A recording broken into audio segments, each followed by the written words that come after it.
Meet Aitana López. She has pink hair, a perfect body, nearly 300,000 followers, and pulls in over $11,000 a month modeling for top brands. She never sleeps, she never complains, and she never ages. Why? Because she doesn't exist. While you are burning out working overtime, battling body dysmorphia, and trying to build a genuine connection online, corporations are quietly replacing humans with obedient pixels. This isn't just a technological marvel. It is the ultimate fake it till you make it scam. We are witnessing the birth of a billion-dollar industry designed to monetize your loneliness and sell you products touched by hands that aren't even real. But this digital invasion didn't happen overnight. To understand how we reached the point where code is more valuable than a human soul, we have to look back at the exact moment the influencer dream began to rot. Let's dial the clock back to the early 2010s. This was the wild west of the internet, but history remembers it as the golden age of the creator economy. For the first time in human history, the iron gates of Hollywood and Madison Avenue were smashed open. You didn't need a casting director's permission or a multi-million-dollar budget to be heard.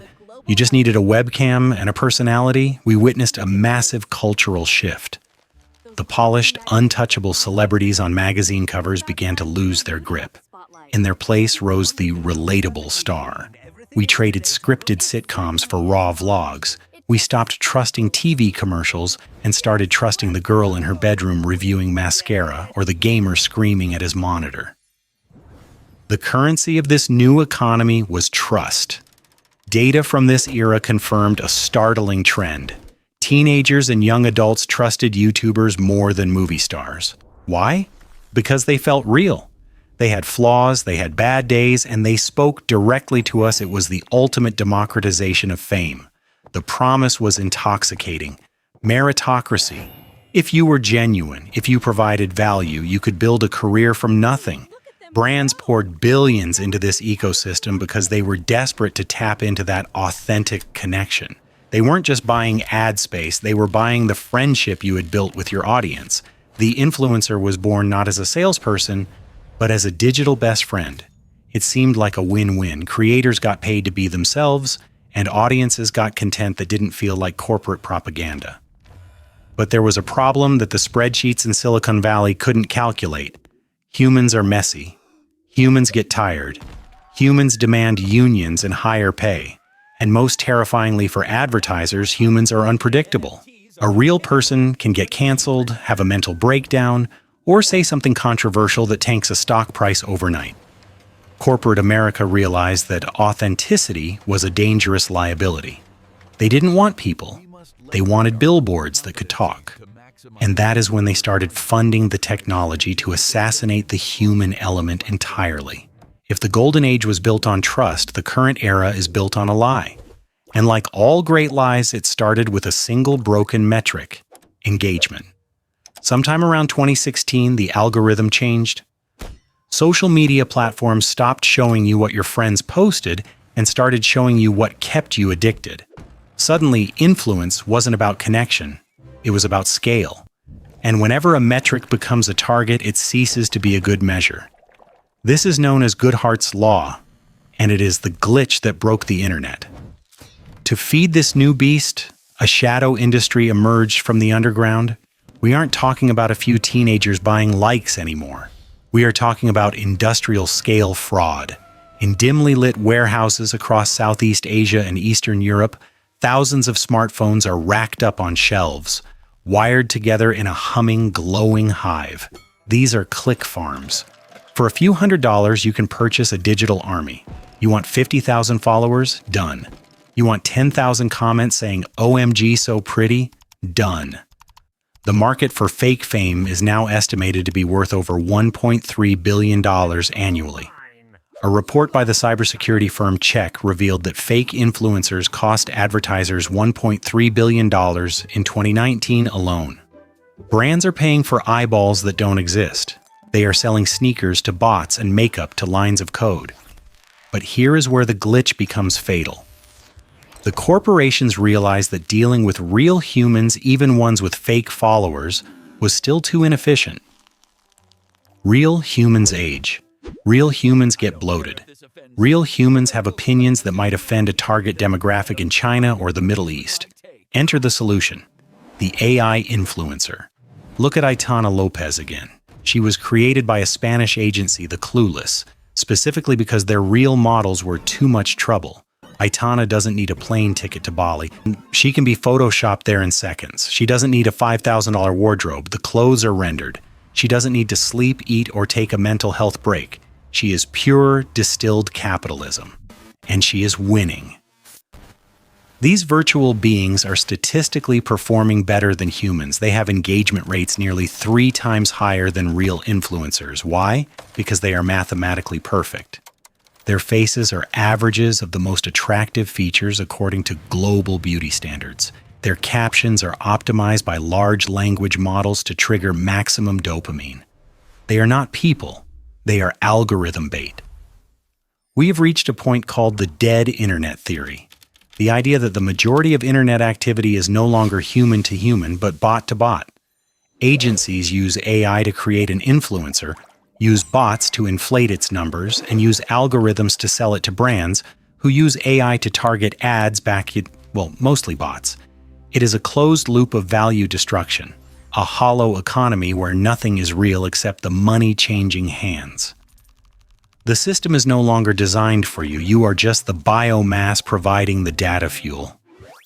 The influencer has evolved from a relatable friend into a high-precision weapon designed to extract value from your attention span with ruthless efficiency.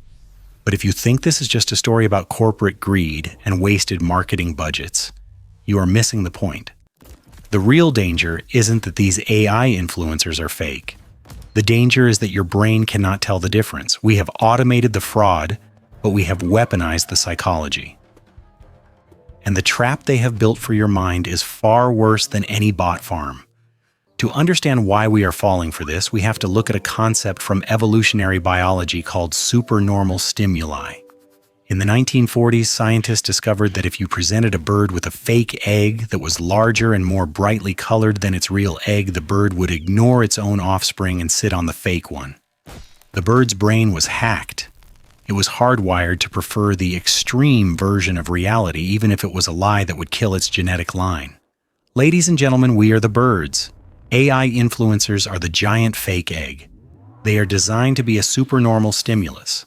A human model has pores, asymmetrical eyes, and bad hair days. An AI model is mathematically derived to hit the exact ratios of facial symmetry that trigger our attraction circuits. They are not just mimicking beauty, they are hyper-exaggerating it. They are the high-fructose corn syrup of social interaction, sweeter, more addictive, and far more toxic than the natural alternative. This creates a psychological trap known as the comparison casino. When you scroll through Instagram, you are already comparing your messy, behind-the-scenes reality with someone else's highlight reel. That is bad enough. But now, you are comparing your biological reality to a rendering. You are looking in the mirror and hating your skin texture because you have been trained to admire a texture that literally does not exist in the physical universe. It gets darker. We are seeing the rise of the loneliness economy. AI influencers aren't just posting photos, they are offering intimacy. For a monthly subscription, you can chat with AI girlfriends like Corinne AI, which famously generated $70,000 in its first week. These bots reply instantly. They never argue. They stroke your ego perfectly because they have access to your data.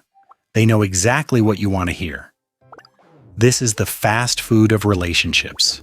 It tastes good in the moment, but it leaves you spiritually malnourished.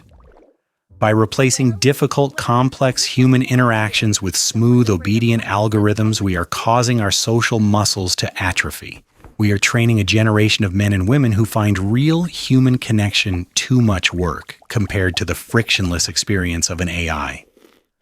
The mechanism is simple. The corporations have realized that loneliness is a business model. If they can make you feel isolated enough, you will pay for a simulation of a friend. If they can make you feel inadequate enough, you will buy the products their perfect avatars are holding. It is a closed loop of insecurity and consumption, powered by the most advanced technology ever created. So here we stand, at the edge of a precipice. We have built a machine that is better at being human than we are. It is cheaper, prettier, and more efficient. This leaves us with a final, brutal question that goes beyond marketing or money. A question that will define the next decade of our existence. So, is there a way out? Or is the future just a sea of deepfakes selling us diet tea? The hard truth is that the influencer economy was a bubble built on the illusion of friendship. AI didn't kill the industry, it just popped the bubble. We spent a decade worshiping perfection on Instagram. Perfect bodies, perfect travels, perfect mornings. Now a computer can generate that perfection instantly for free 24/7. This means perfection is now worthless. The supply of beautiful digital faces is now infinite. And in economics, when supply becomes infinite, value drops to zero. The only asset that holds value in a world of synthetic media is the one thing an AI cannot generate: reality. The scars, the mistakes, the bad lighting, the unedited stutter. We are witnessing the bifurcation of the internet. On one side, a mass-produced algorithmic sludge of AI content designed to sedate you. On the other, a premium, gated community of actual humans craving real connection. The corporations have made their choice. They have chosen the bots because bots are cheaper than you. Now you have to make your choice. You can continue to feed your attention and your money into a machine that simulates love to sell you ads. Or you can wake up. We are leaving the age of the influencer and entering the age of the synthesizer. If you can't tell the difference between a human soul and a line of code, maybe the problem isn't the technology. Maybe the problem is that we stop demanding the difference. The question is no longer, are they real? The question is, does it even matter to you anymore? If you found out tomorrow that your favorite content creator was actually a hyper-realistic AI controlled by a corporation, would you unsubscribe? Or is the entertainment enough? Think about it carefully, because your answer determines the future of human connection. Let me know your verdict in the comments below.